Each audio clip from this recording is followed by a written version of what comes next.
จงมีแด่พระรัตนตรัยเจ้าสามประการพระรัตนตรัยองค์ที่หนึ่งคือพระพุทธเจ้าพระรัตนตรัยองค์ที่สองคือพระธรรมเจ้า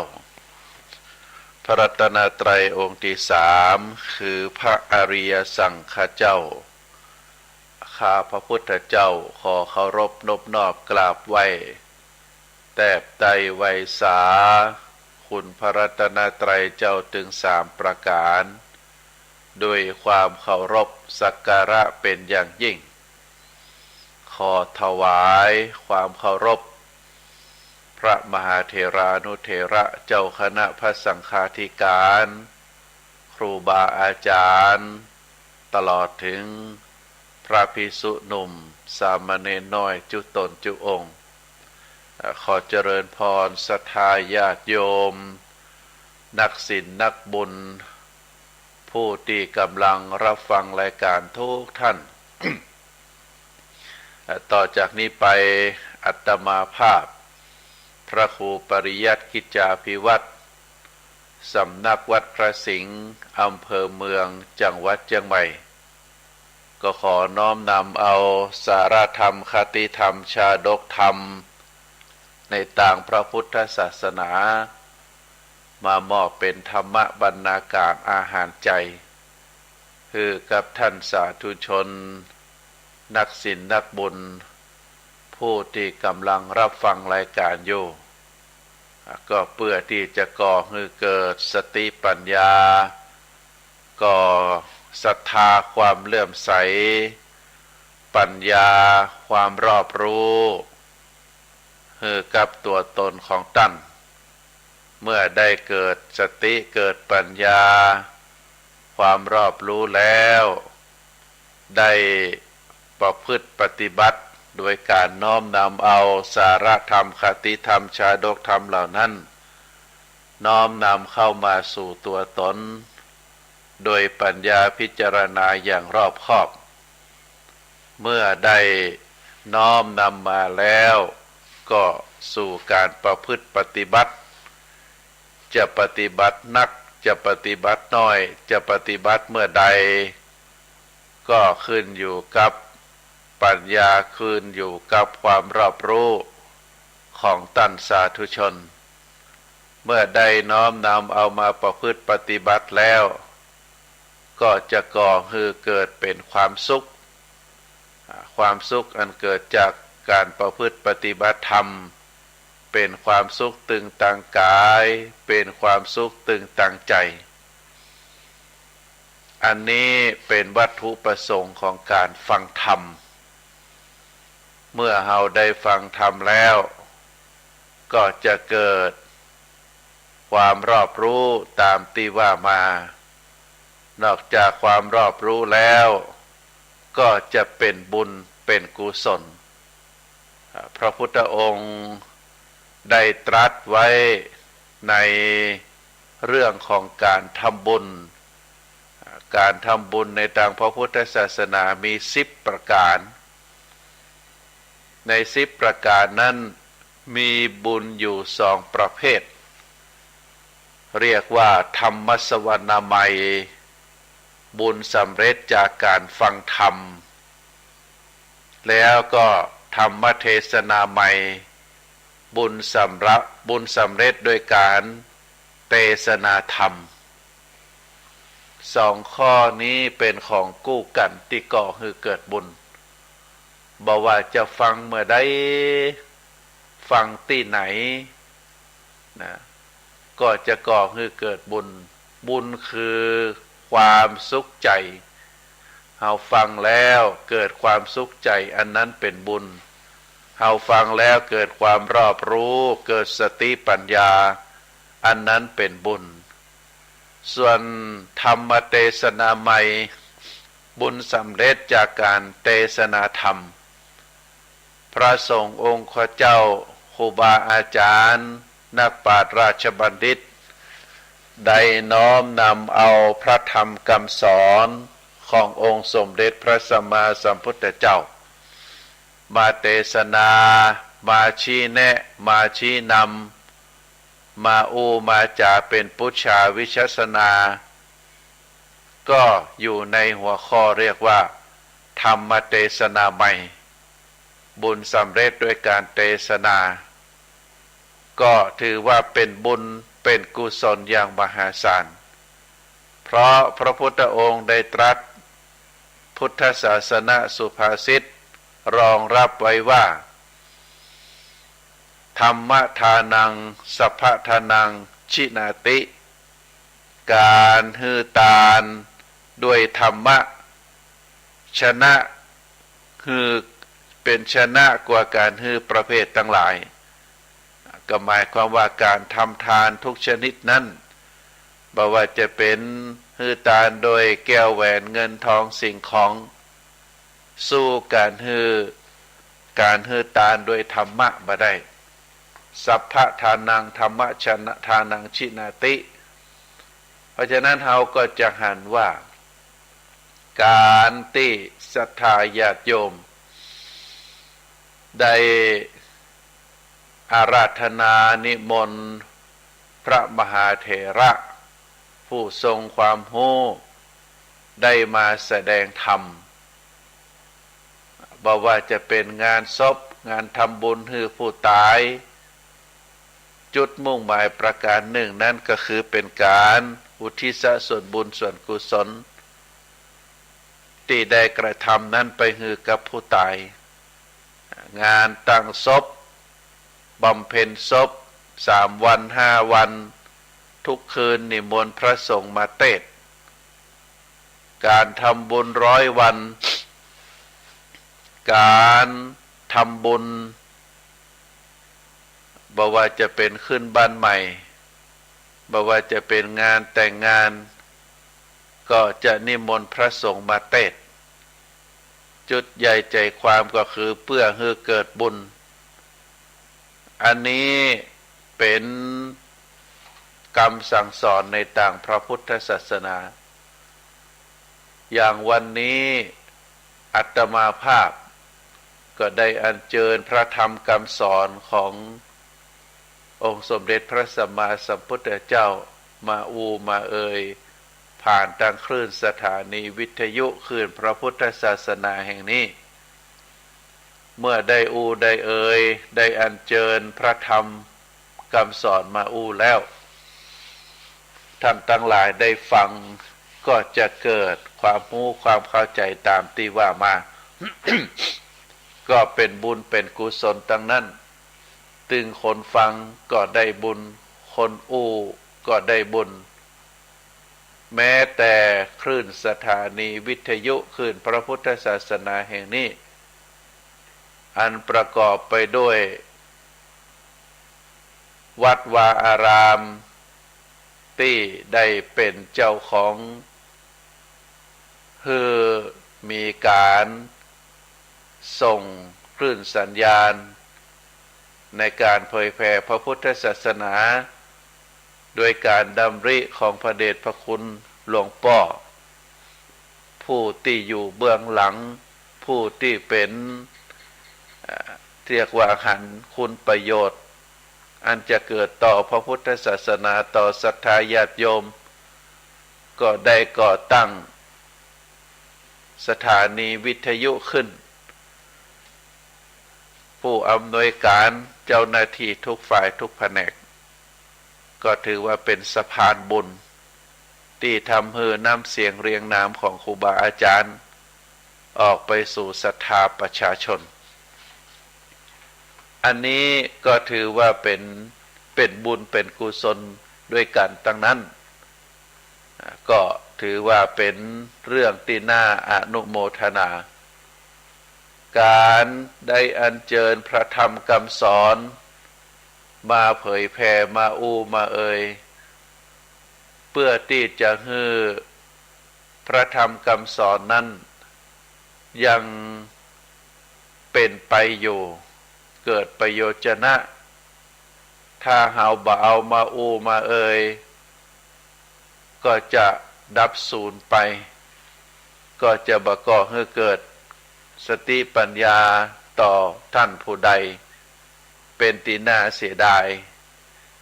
พระธรรมคำสอนเหล่านั้นที่ได้เอามาอู้มาเอ่ยนั้นได้ยกมานั้นก็ถือว่าเป็นพระธรรมคำสอนที่พระพุทธองค์ได้สอนไว้2,500 กว่าปีนะก็ยังใหม่ยังทันสมัยบาลาสมัยเพราะเป็นสัจธรรมเป็นสัจธรรมคือธรรมที่เป็นความจริง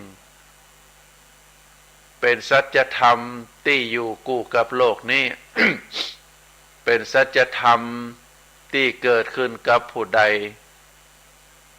ก็จะก่อให้เกิดถึงสภาวะที่เป็นสุขเป็นทุกข์ถ้าธรรมะเป็นธรรมะฝ่ายดีเมื่อคนฟังคนศึกษาได้น้อมนำไปประพฤติปฏิบัติก็จะก่อให้เกิดความสุขแต่ถ้าเป็นธรรมะฝ่ายบดีเรียกว่าฝ่ายอธรรมถ้าไผบาละบัสลัดทิ้งยังถือเอาไป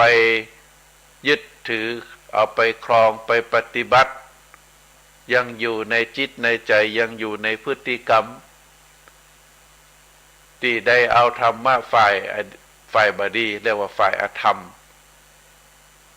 ยังบัสลัดยังบัละทิ้งผู้นั้นก็จะมีแต่ความทุกข์ความยากความลำบากซึ่งก็เราจะหันในทั่วไปของเปื้อนบ้านของเปื้อนร่วมโลกคนทั้งหลายนั้นโดยสรุปก็มีอยู่2 ประเภทคือคนดีกับคนบดีคนที่เป็นคนดีเอาอย่างมาเป็นกฎเป็นเกณฑ์ก็คือเอาศีลธรรมเป็นกฎเป็นเกณฑ์ผู้ใดที่ได้น้อมนำเอาศีลธรรมมาประพฤติปฏิบัติผู้นั้นถือว่าเป็นคนดีถึงแม้ว่าจะเกิดมาในตระกูลที่ยากจนเป็นคนทุกข์เป็นคนยากเป็นคนลำบากฐานะครอบครัวบดีแต่อยู่ในศีลในธรรมบ่ทำผิดกฎหมาย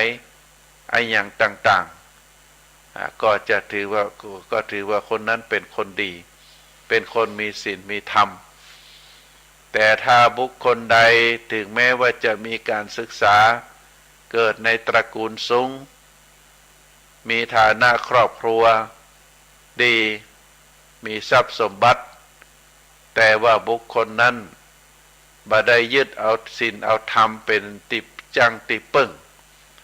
แต่กลับประพฤติในสิ่งที่ผิดศีลผิดธรรมบุคคลประเภทนี้ทางพระพุทธศาสนาถือว่าเป็นคนบดีเป็นคนชั่วเพราะฉะนั้นคนดีกับคนชั่วบ่ได้อยู่ที่ฐานะบ่ได้อยู่ตรีตระกูลบ่ได้อยู่ที่แก้วแหวนการมีแก้วแหวนเงินทองทรัพย์สมบัติแต่จะอยู่ที่การกระทำอยู่ที่กรรมที่อู้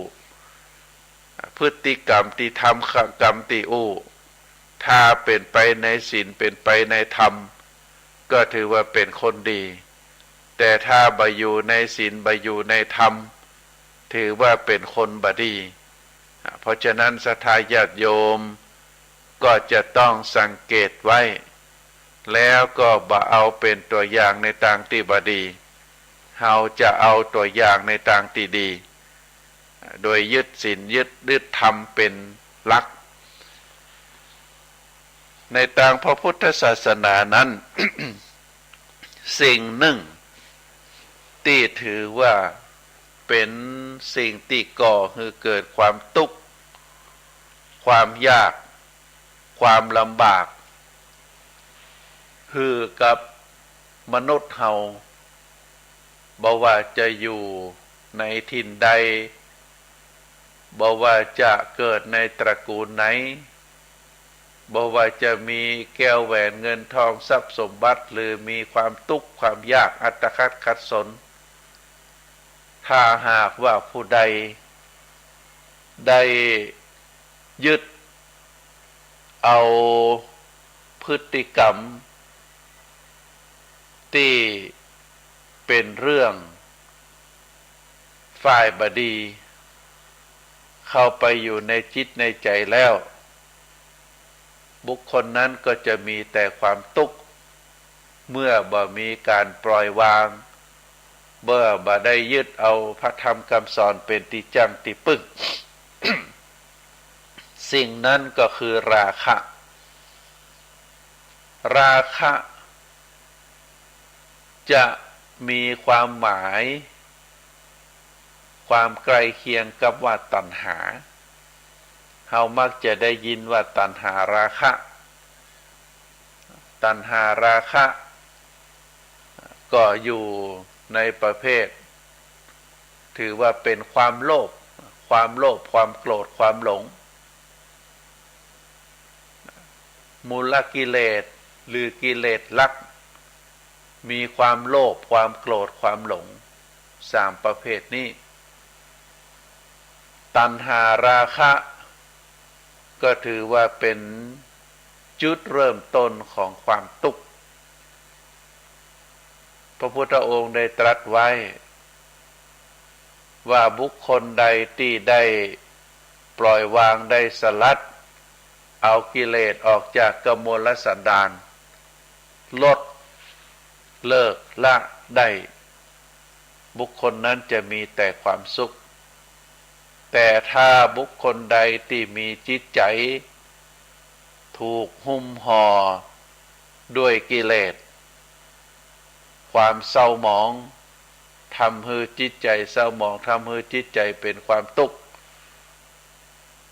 บุคคลนั้นก็จะเกิดมีแต่ความเศร้าหมองความบาดสบายอยู่ในจิตในใจอันนี้เป็นเรื่องที่ฝากให้ศรัทธาญาติโยมได้พินิจพิจารณาที่ได้หยิบได้เอาอัญเชิญพระธรรมเทศนาคำสอนของพระพุทธองค์ซึ่งเป็นสัจธรรมมาอู้ในเรื่องของราคะก็คือความกำนัดยินดีความพอใจติดใจหลงไหลอยู่ในอารมณ์เขาเรียกว่ากามารมณ์กามารมณ์นั้นอันได้แก่รูปเสียงกลิ่นรสและก็สัมผัสรูปเสียงกลิ่นรสและก็สัมผัสถึงห้าประการนี้เราเรียกว่ากามารมณ์ราคะนี้พระพุทธองค์ได้กล่าวไว้ว่าเป็นไฟอย่างหนึ่งเรียกว่าราคะคิไฟคือราคะคนใดที่ยินดีพอใจติดอยู่ในกามารมณ์เหล่านี้แม้เพียงอย่างเดียวอาจจะเป็นรูปเป็นเสียงเป็นกลิ่นเป็นรสเป็นการสัมผัสบุคคลนั้นก็จะย่อมมีความทุกข์มีความเดือดร้อนเหมือนมีกองไฟอยู่ในตัวคือมีความเดือดร้อนเพราะต้องดิ้นรนแสวงหามาให้ได้แสวงหารูปแสวงหาเสียงแสวงหากลิ่นแสวงหารสแสวงหาการสัมผัสมาฮื้อตัวฮื้อตนฮื้อได้ที่เกิดความเดือดร้อนนั้นก็เพราะว่าจะต้องดูแลรักษาพ่องเดือดร้อนสิ่งที่หามาได้นั้น ได้สูญหายหรือพลัดพรากจากไปพ่องแม้แต่การทะเลาะวิวาทการแข่งแย่งชิงดีชิงเด่นการเอารัดเอาเปรียบหรือแม้แต่การลักการขโมยการฉ้อโกงซึ่งเป็นบาปทุจริตก็เป็นสาเหตุให้เกิดความทุกข์เกิดโทษในภายหลังสิ่งทั้งหลายที่ว่ามานี้ ก็ถือว่าส่วนหนึ่งมีสาเหตุมาจากผู้ที่กระทำบ่ว่าจะเป็นการทะเลาะวิวาทการแข่งแย่งชิงดีชิงเด่นกันการเอารัดเอาเปรียบการลักขโมยการช่อโกงผู้ที่ทำนั้นตกอยู่ในอำนาจของราคะหากกำจัดราคะหรือการละกามารมณ์ได้ก็จะทำให้การกระทำแบบนั้นเบาบางลงก็จะมีความสุขได้เมื่อละสลัดออกความสุขก็จะมีเกิดขึ้นยิ่งถ้าละได้นักเท่าใดความสุขก็จะมีนักขึ้นแต่ถ้าละได้น้อยความสุขก็จะน้อยถ้าละได้นักความสุขก็จะนักถ้าละได้เด็ดขาดก็จะมีความสุขทุกเมื่อเจื้อวัน ทำไมเป็นเช่นนั้นท่านสาธุชนถ้าเราได้วางใจเป็นกลางเอาปัญญามาพิจารณาอยู่ด้วยความเป็นธรรมเราก็จะพบว่าคนที่มีความทุกข์หรือประสบทุกข์โดยบ่ฮู้ตัวก็คือการถือตัวที่เราเรียกว่าอัสมิมานะ คือความถือตัวยึดมั่นถือมั่นว่าเป็นตัวยึดถือสิ่งของต่างๆที่เกี่ยวกับตัวของตัวเก่าซึ่งบ่มีปัญญาพิจารณาเข้าใจอย่างแท้จริงว่าถ้าพูดถึงตัวตนของเฮาอย่างแท้จริงแล้วตามหลักพระพุทธศาสนาเฮาถือว่าบ่มีตัวบ่มีตนเป็นอนัตตาสิ่งที่ตนยึดไว้นั้นยึดถือไว้นั้นมันก็บ่มีอัสมิมานะการยึดถือว่าเป็นตัวเป็นตนเป็นสิ่งของต่างๆอยู่ในจิตในใจของบุคคลแต่ตรงกันข้ามการมีตัวมีตนที่แท้จริงนั้นมันบ่มีเมื่อมันบ่มีหากว่าเฮาไปยึดมั่นถือมั่นไว้ก็เป็นการโกหกหลอกลวงตัวเก่าซึ่งก็จะก่อให้เกิดเป็นความทุกข์ความลำบากถ้าหากว่าคนนั้นได้เข้าใจก็จะมีความทุกข์แต่ถ้าบ่มีความเข้าใจแล้วก็จะมีความทุกข์ ยิ่งถ้าไปยึดไปถือสิ่งเหล่านั้นไว้ก็จะมีความทุกข์หนักกว่าคนอื่นเป็นต้นว่าเวลาไผ่ด่าก็คิดว่าเขานั้นได้ด่าตัวเขาทำร้ายก็คิดว่าเขาทำร้ายตัวเก่าเขานอกใจก็คิดว่าเขานอกใจตัวเก่าเขาโกงเขาบ่ซื่อสัตย์ก็คิดว่าเขาโกงเขาบ่ซื่อสัตย์ต่อตัวทุกอย่างดึงเข้าหาตัวเมื่อตัวเป็นจุดศูนย์กลางทั้งหมดตัวก็เลยต้องรับความทุกข์ ความยากความลำบากทุกเรื่องเพราะการถือตัวนี้เป็นเหตุให้คนคิดว่าตัวใหญ่ตัวสำคัญจึงต้องทำตัวให้ใหญ่เมื่อตัวใหญ่ก็จะต้องโดนกระแสความทุกข์ต่างๆเป็นจำนวนนักเหมือนภูเขาหรือดอยก็จะต้องโดนลมโดนฝนนักกว่าดอยนักกว่าภูเขาอันน้อยเมื่อทำตัวฮือเล็กก็จะโดนกระแสตุกได้มานักเมื่อทำตัวบ่มีคือบ่ยึดถือว่ามีตัวตนตัวก็บ่ต้องโดนอะไรอย่างเพราะเมื่อปราศจากตัวสิ่งที่จะมาถูกกระแสความทุกข์ถมทับก็บ่มีเหมือนกับอากาศที่ว่างเปล่าไอ้อย่างที่ผ่านมา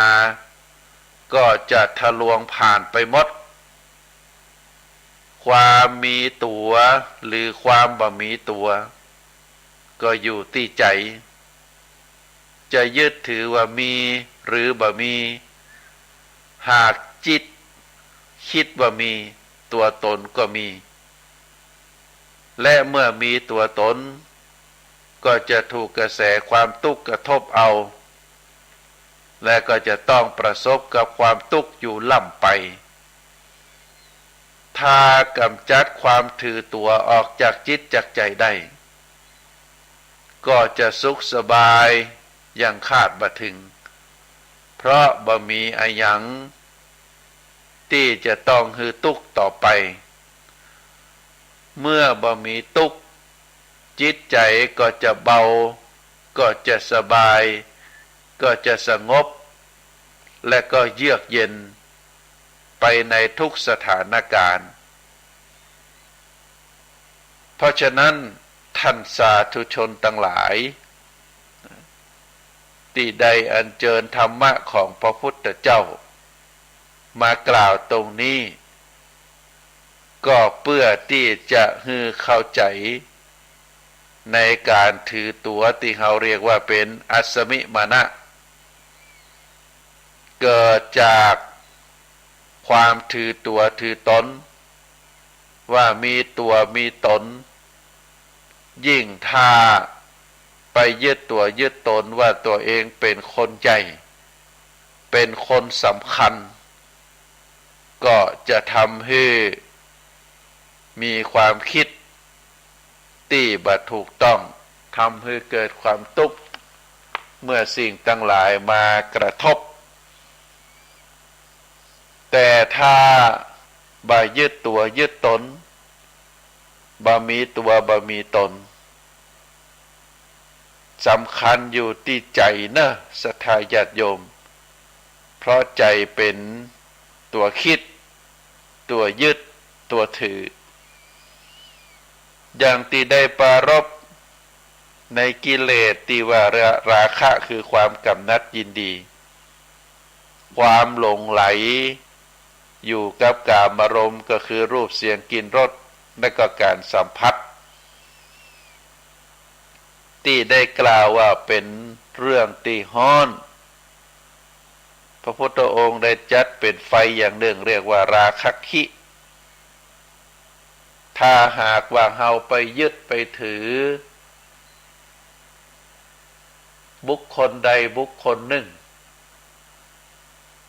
ว่าเป็นคนของเฮาเป็นสามีเฮาเป็นภรรยาเฮาก็เป็นเรื่องโลกธรรมเมื่อเฮาไปยึดไปถือว่าจะต้องอยู่ในการบังคับการดูแลของเฮาจะต้องซื่อสัตย์ต่อเฮาจะต้องดูแลเฮาจะต้องฮักเฮาคนเดียวจะต้องเป็นของเฮาคนเดียวถ้าไปยึดมั่นถือมั่นเป็นลักษณะแบบนี้ ก็จะเกิดความทุกข์เมื่อได้ปะได้หันว่าบุคคลนั้นบ่ได้ฮักเฮาคนเดียวแบ่งใจไปให้กับคนอื่นบ่ได้ดูแลเฮาอย่างเดียวบ่ได้ซื่อสัตย์ต่อเฮาคนเดียวไปแบ่งจิตแบ่งใจไปให้กับคนอื่นก็ยิ่งจะทุกข์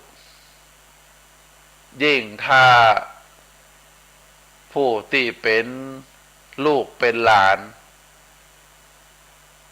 โดยความยึดมั่นถือมั่นได้เลี้ยงดูมาตลอด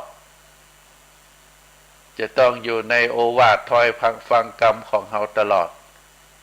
เกิดลูกหลานคนนั้นเมื่อเจริญเติบโตได้รับการศึกษาหรือได้ไปป้าคนอื่น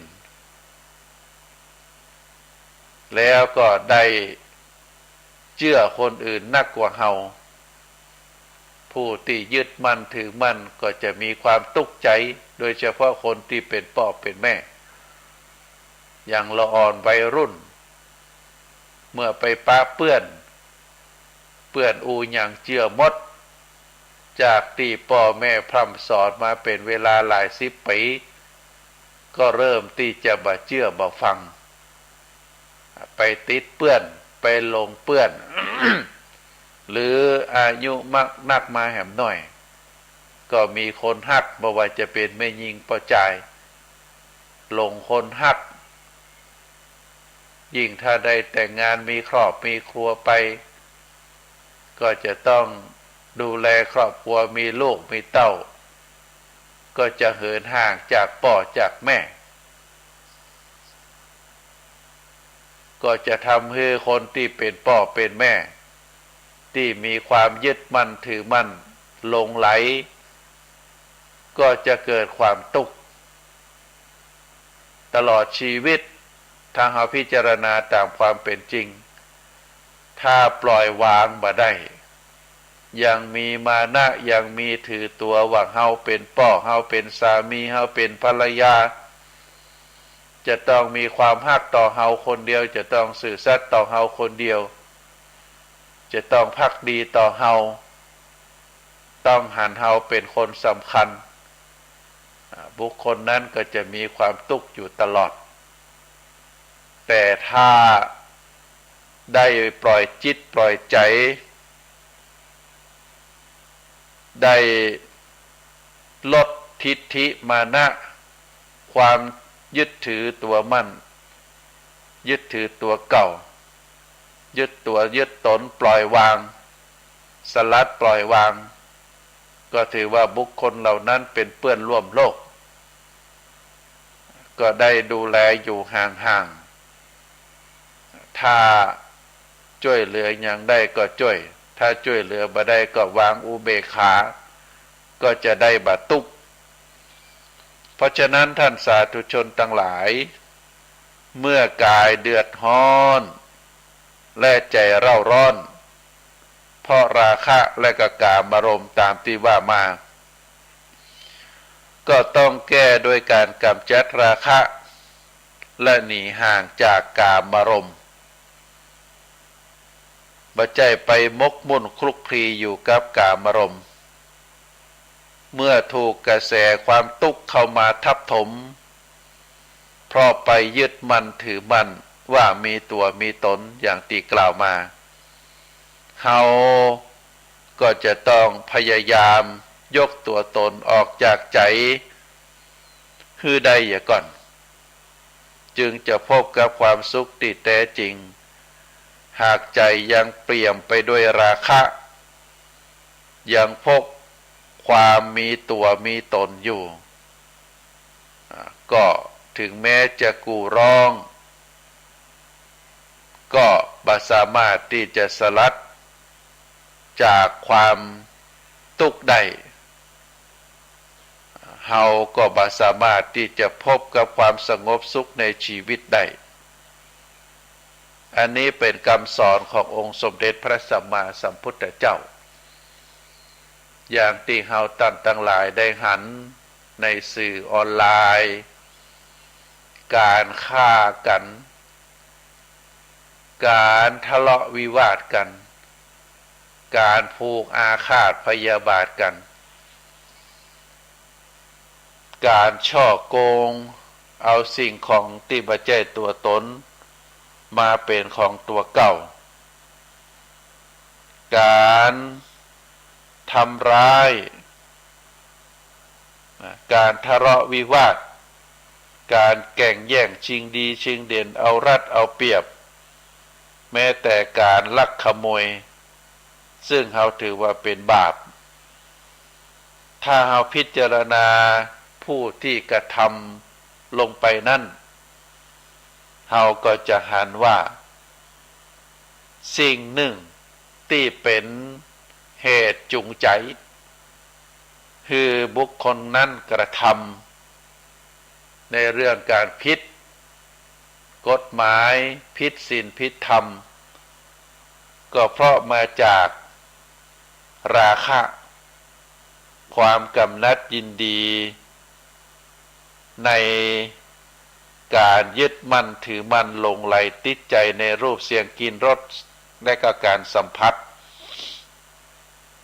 เพื่อที่จะเอาสิ่งของที่ได้มาโดยการทุจริตหรือการแก่งแย่งชิงดีชิงเด่นการทะเลาะวิวาทก็เพราะเกิดจากกามราคะเป็นต้นเหตุนั่นเองเพราะฉะนั้นก็ฝากคือศรัทธาญาติโยมว่า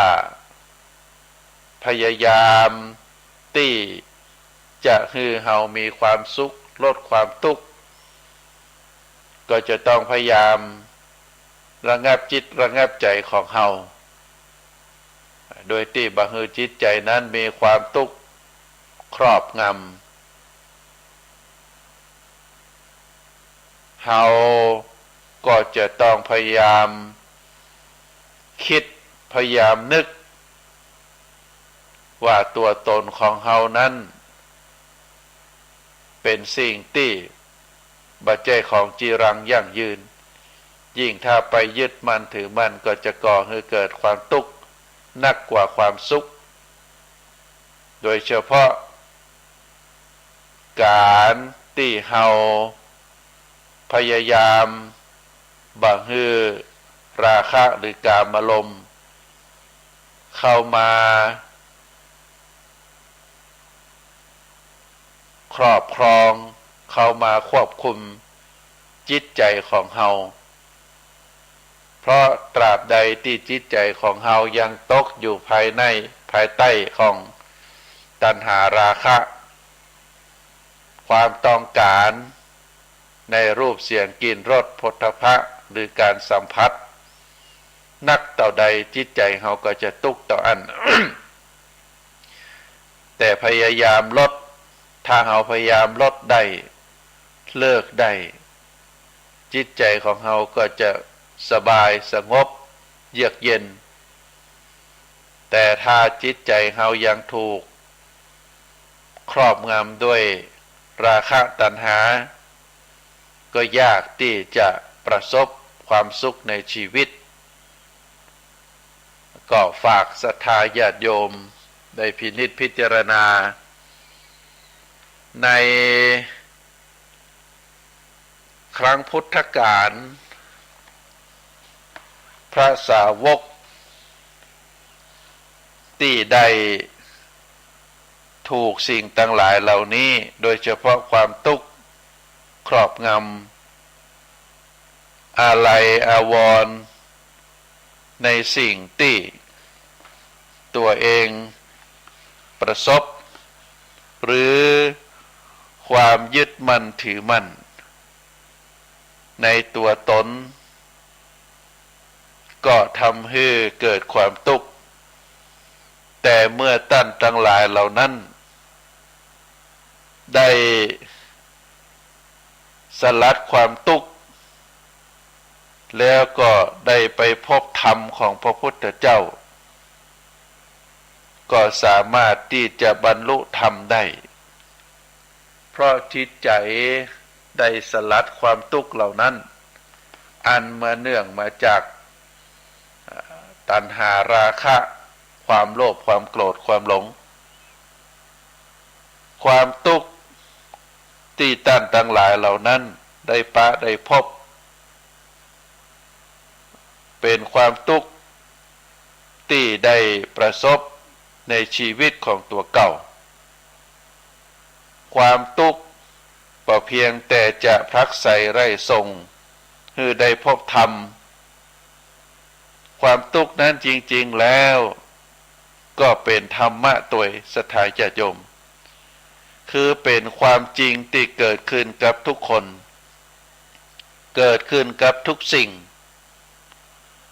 ทุกคนทุกสิ่งล้วนอยู่ในภาวะที่ถูกบีบคั้นถูกกดดันเต็มไปด้วยความบกพร่องบ่อาจคงอยู่ในสภาพเดิมได้จำต้องเสื่อมสลายไปในที่สุดผู้ที่บ่เข้าใจ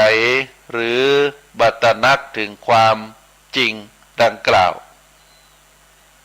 เมื่อเกิดขึ้นกับตนและกับบุคคลหรือสิ่งของที่ตนยึดถือครอบครอง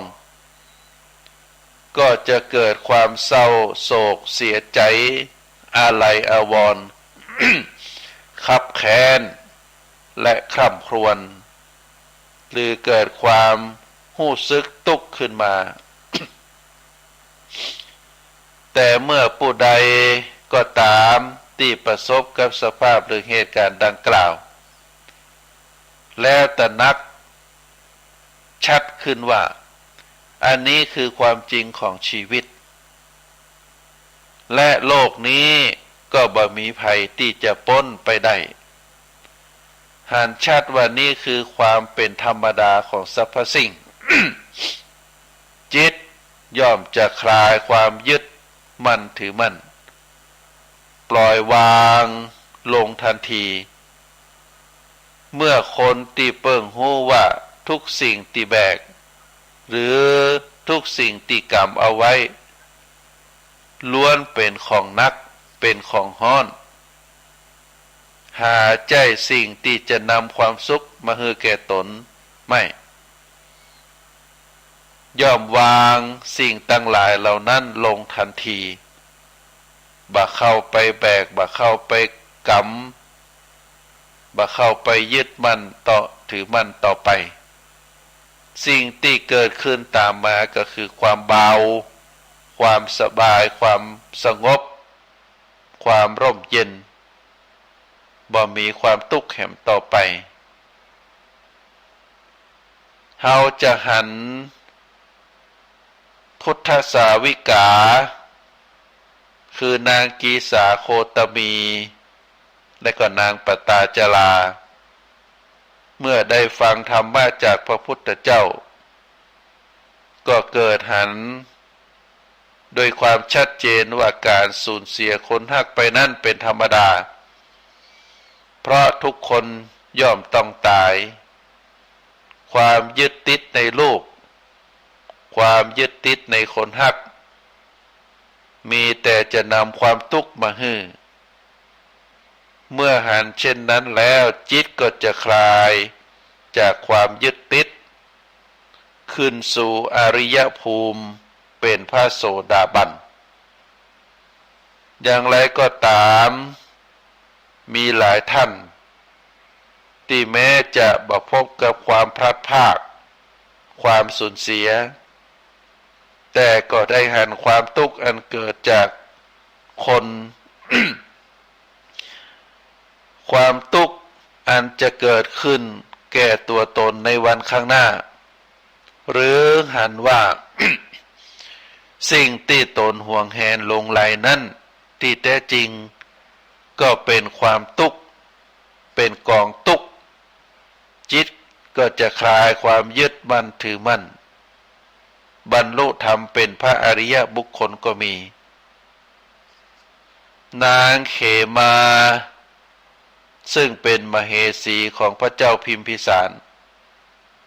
นางเขมานั้นเป็นผู้ที่หลงไหลในเรือนร่างของตัวเก่า พึงพอใจในกรรมสรรเสริญที่ได้รับพระนางบักกล้าที่จะไปเฝ้าพระพุทธเจ้าเพราะกลัวพระองค์จะชี้ถึงโทษของร่างกายคือความบาดเตี้ยง